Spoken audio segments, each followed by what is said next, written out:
प्रश्न number 33 sin 2x बराबर sin 60 cos 30 minus cos 60 sin 30 होय तो x ની કિંમત શોધો। હવે આ ત્રિકોણમિતિનો દાખલો છે તો આમાં કોષ્ટક તમને આવડવું જોઈએ। જો કોષ્ટક આવડતું હશે તો આપણે આરામથી આની કિંમત જ મૂકીને દાખલો ગણવાનો છે। હજી તમને કહું છું વિદ્યાર્થી મિત્રો કે જ્યારે તમે એક્ઝામ દેવા જાઓ અને તમારે પરીક્ષામાં જે તમારે જવાબ વહી એટલે કે આન્સર શીટ આપે એટલે તરત જ પહેલા લાસ્ટ પેજ ઉપર તમારે આ આખું કોષ્ટક ડ્રો કરી લેવાનું છે જેથી કરીને તમારે ત્યારે ટાઈમ બગડે નહીં। હવે આપણે પહેલા તો ડાબી બાજુ શું આપી છે તો કે sin 2x બરાબર sin 60 cos 30 માઇનસ cos 60 અને sin 30। ડાબી બાજુ અત્યારે એમને રાખશું sin 2x કિંમત x ની શોધવાની છે। sin 60 ની કિંમત શું થાય તો કે વર્ગમૂળમાં 3/2 cos 30 વર્ગમૂળમાં 3/2 માઇનસ ની નિશાની એમને cos 60 એની કિંમત થાય 1/2 અને sin 30 ની કિંમત 1/2 sin 2x જે એમને અહીંયા વર્ગમૂળમાં 3 અહીંયા પણ વર્ગમૂળમાં 3 તો બંનેનો આપણે ગુણાકાર કરી એટલે વર્ગ અને વર્ગમૂળ ઉડી જાય કેમ કે વર્ગમૂળમાં 3 ગુણ્યા વર્ગમૂળમાં 3 હોય એટલે કે ઉપર સ્ક્વેર આવે બે વાર છે એટલે ખાલી વધશે શું 3 2 ગુણ્યા 2 એટલે 4 માઈનસ 1/2 ગુણ્યા 2 એટલે 4 તો લસા લેવાનો તો બંનેના છેદમાં શું આપેલ છે 4 તો આનો લસા શું થશે 4 અને ઉપલું પદ એમને લખી નાખવાનું એટલે કે 3 - 1। હવે sin 2x બરાબર 3 માંથી 1 જાય તો કેટલા વધે 2 2/4 છેદ ઉડાડીએ 2 દુને 4 એટલે 1/2। હવે શોધવાનું શું કીધું છે x ની કિંમત। હવે જ્યારે આવી રીતે આપેલ હોય ત્યારે તમારે જોવાનું કે અહીંયા શું આપ્યું છે તો કે sin x ની કિંમત શોધવાની કીધી અને અહીં sin કીધું છે તો ટેબલમાં તમારે sin ની લાઈનમાં 1/2 કોની કિંમત થશે એ જોવાનું sin ની લાઈનમાં જો એટલે sin 2x બરાબર 1/2 છે એ કોની કિંમત છે sin 30 ની અહીં લખવાનું sin 30। હવે બંને બાજુ sin છે એ શું થશે ઉડી જશે તો 2x બરાબર 30। હવે x ની કિંમત શોધવી છે બે ગુણાકારમાં છે સામે જશે તો ભાગાકારમાં એટલે કે 30/2 15 દુ 30 તો x ની કિંમત કેટલી મળી 15। આવા દાખલા જોઈ પરીક્ષામાં ગભરાઈ ન જવાનું પરંતુ સરળતાથી જો તમે કોષ્ટક યાદ રાખી શકતા હો તો આ દાખલો એકદમ ઈઝી છે। પ્રશ્ન નંબર 34 સર્કસના તંબુમાં જમીન સાથે શિરોલંબ સ્થિતિમાં રહેલા થાંભલાની ટોચથી જમીન સાથે ખેંચીને બાંધેલ 20 મીટર લાંબા દોરડા પર એક કલાકાર ચડી રહ્યો છે। જો દોરડું જમીન સાથે 30 અંશનો ખૂણો બનાવે તો શોધવાનું શું કીધું થાંભલાની ઊંચાઈ। હવે આ જમીન સાથે એક શિરોલંબ છે શિરોલંબ એટલે કે સીધી રેખામાં એક થાંભલો છે આ થાંભલો છે આ જમીન છે। હવે જમીન સાથે ખેંચી બાંધેલ એટલે કે થાંભલા અને જમીન સાથે ખેંચીને 20 મીટર લાંબુ દોરડું છે એટલે આ કેટલું છે 20 મીટર। એક કલાકાર અહીંથી આમ ચડે છે। જો દોરડું જમીન સાથે આ દોરડું છે અને આ જમીન છે એના સાથે 30 અંશનો ખૂણો બનાવે તો થાંભલાની ઊંચાઈ એટલે આપણે શોધવાનું શું છે આ થાંભલાની ઊંચાઈ આ કાટખૂણો હશે નામ આપી દઈએ P Q અને R। હવે જે આપણે દોર્યું લખીએ તો PQ બરાબર થાંભલાની ઊંચાઈ 8 બરાબર દોરડાની લંબાઈ કેટલી આપેલ છે 20 મીટર.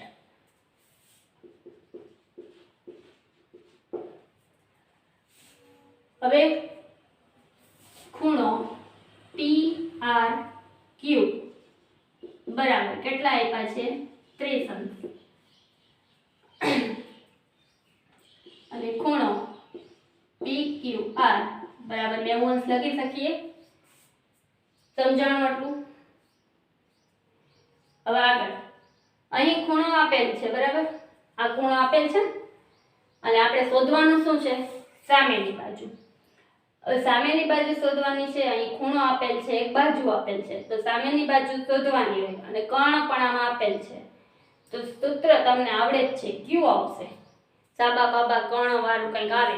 શું આવશે સાઈન અને કોસેક બંનેમાંથી ગમે તે એક તમે લઈ શકો. તો અહીં આપણે સાઈન નું સૂત્ર લઈએ તો કે સાઈન થીટા બરાબર શું સૂત્ર છે સામેની બાજુ છેદમાં કર્ણ. થીટાની જગ્યાએ કેટલા આવશે 30. રકમમાં જ આપણને કીધેલ છે. હવે ખૂણા r નો એટલે કે થીટા અહીં છે તો એની સામેની બાજુ એટલે શું થશે PQ અને કર્ણ આપણને કેટલો આપ્યો છે 20 મીટર એટલે છેદમાં 20. હવે sin 30 ની કિંમત શું આવે તો કે 1/2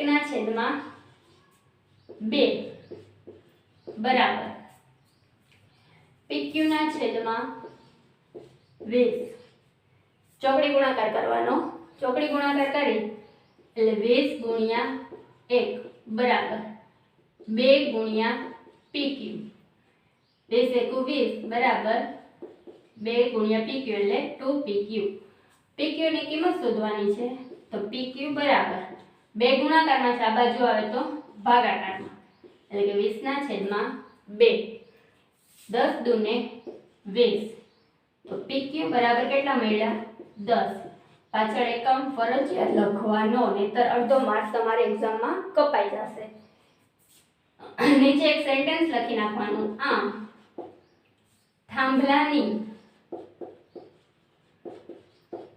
ઊંચાઈ બરાબર 10 મીટર થાય. સમજાણું. પ્રશ્ન નંબર 35 લાકડાના નળાકાર બંને બાજુએથી અર્ધગોલક કાઢી એક લાકડાનો શોપીસ બનાવ્યો છે. જો નળાકારની ઊંચાઈ 10 સેમી, ત્રિજ્યા 3.5 સેમી હોય તો શોપીસનું પૃષ્ઠફળ શોધો. હવે પહેલા તો એક લાકડાનો શું છે નળાકાર.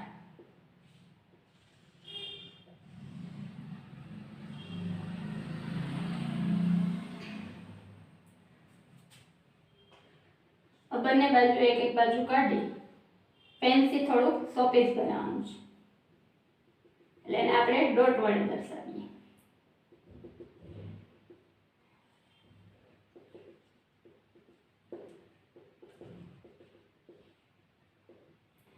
હવે તમને શું કીધું છે તો નળાકારની ઊંચાઈ એટલે આની ઊંચાઈ આપણને આપેલ છે કેટલી 10 સેમી અને નળાકારની ત્રિજ્યા એટલે આની ત્રિજ્યા હોય એટલી જ અર્ધગોલકની ત્રિજ્યા થશે એટલે r બરાબર 3.5 સેમી. તો શોપીસનું કુલ પૃષ્ઠફળ આપણે શોધવાનું છે. હવે પહેલું તો આપણને તો કે બહારનો ભાગ છે નળાકારની વક્ર સપાટીનું પૃષ્ઠફળ છે. જે અંદરનો ભાગ છે એ શું છે આટલો છે એ બહારનો ભાગ છે અને અંદરનો ભાગ જે કીધો છે એ શું કીધું છે તો કે અર્ધગોલકની વક્ર સપાટી શોધવાની છે. તો બંનેનો પછી શું કરી દેવાનો સરવાળો. તો નળાકાર માટે જે આપણે વસ્તુ જોઈએ છે પહેલા લખીએ. નળાકાર બરાબર ઊંચાઈ એટલે કે h કેટલા છે 10 સેમી, ત્રિજ્યા આપેલ છે r 3.5 સેમી. એવી જ રીતે અર્ધગોલક માટે અર્ધગોલક માટે સૂત્રમાં આપણે જે વસ્તુ જોઈએ લખી લઈએ તો કે ખાલી એમાં ત્રિજ્યા શું આવશે 3.5 સેમી. ચલો બંનેના સરવાળો કરીને સૂત્ર લખીએ તો કે 100 પીસનું પૃષ્ઠફળ જે શોધવાનું છે લખવાનું પહેલા બરાબર નળાકારનું વક્ર સપાટીનું પૃષ્ઠફળ વત્તા હવે અર્ધગોલક બે બાજુ છે ને એટલે 2 ગુણ્યા અર્ધગોલકની વક્ર સપાટીનું પૃષ્ઠફળ.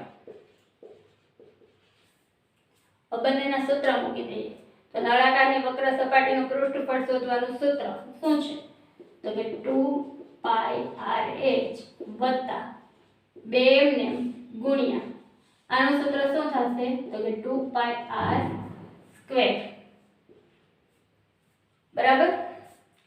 હવે બેમાંથી જે સામાન્ય નીકળી કાઢી લઈએ તો બંનેમાં 2 પણ છે સામાન્ય, પાઈ પણ શું છે સામાન્ય. અહીંયા r છે, અહીંયા r નો સ્ક્વેર છે એટલે એકવાર r, બાકીનું જે વધે એ કૌંસમાં તો h વત્તા અહીંયા એકવાર 2 કાઢ્યા તો હજી એકવાર તો 2 હશે જ અને એકવાર r. હવે કિંમત મૂકીએ 2 ગુણ્યા 22/7. કાઈની કિંમત શું મૂકી 22/7.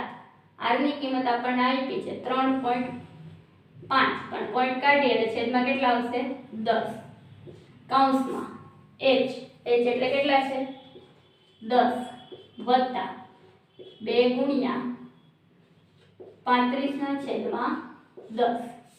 સાદુરૂપ આપીએ 7 × 5 35, 5 દુ 10, 2 ઉડી ગયા એટલે વધ્યા શું અહીંયા 22.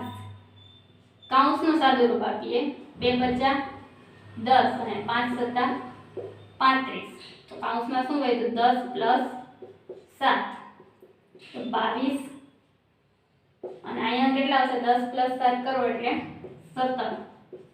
બંનેનો ગુણાકાર કરવાનો છે એટલે 22 × 17 એટલે કેટલો જવાબ આવશે તો કે 374. પાછળ એકમ ખાસ લખવાનો શું છે સેમી સ્ક્વેર, કેમ કે સેમી ગુણ્યા સેમી એટલે શું થઈ જાય સેમી સ્ક્વેર. તો આપણને 100 પીસનું કુલ પૃષ્ઠફળ કેટલું મળ્યું 374 સેમી. પ્રશ્ન નંબર 37 જો x બાર બરાબર 25.857 સિગ્મા fy di બરાબર 120 અને સિગ્મા fy બરાબર 140 હોય તો ધારેલ મધ્યક શોધો. તો આપણને 3 કિંમત તો આપેલ જ છે. ધારેલ મધ્યક માટેનું પહેલા તો સૂત્ર લખશું તો x બાર બરાબર a પ્લસ ધારેલ મધ્યક કીધું એટલે એ આવશે સિગ્મા fy di છેદમાં સિગ્મા fy. જે કિંમત આપી છે તે મૂકી દઈએ તો x બાર ની કિંમત કેટલી છે તો કે 25.857 બરાબર સિગ્મા fy di 120 છેદમાં સિગ્મા fy 140. તો આ મીંડું ઉડી જાય 6 દુ 12 અને 7 દુ 14.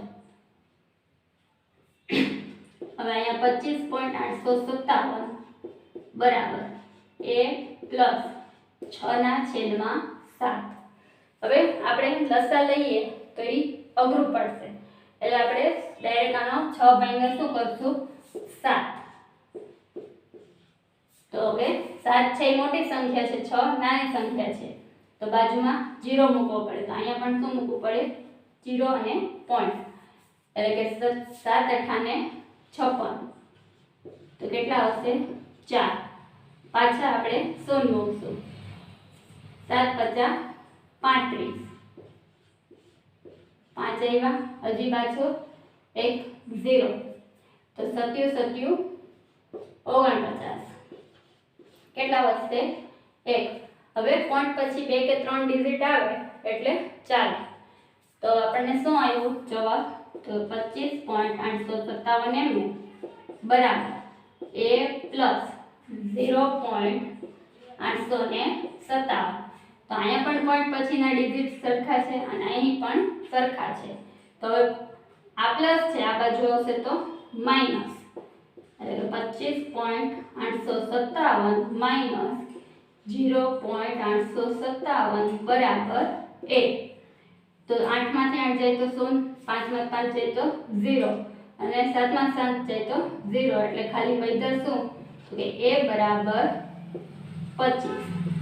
તો આપણને જે શોધવાનું હતું તે આપણને મળી ગયું. તો અહીં આપણે વિભાગ B નું સંપૂર્ણ સોલ્યુશન પૂરું કરીએ છીએ. જો તમને આજનો વિડીયો ગમ્યો હોય તો લાઈક કરો, શેર કરો અને સબસ્ક્રાઇબ કરો.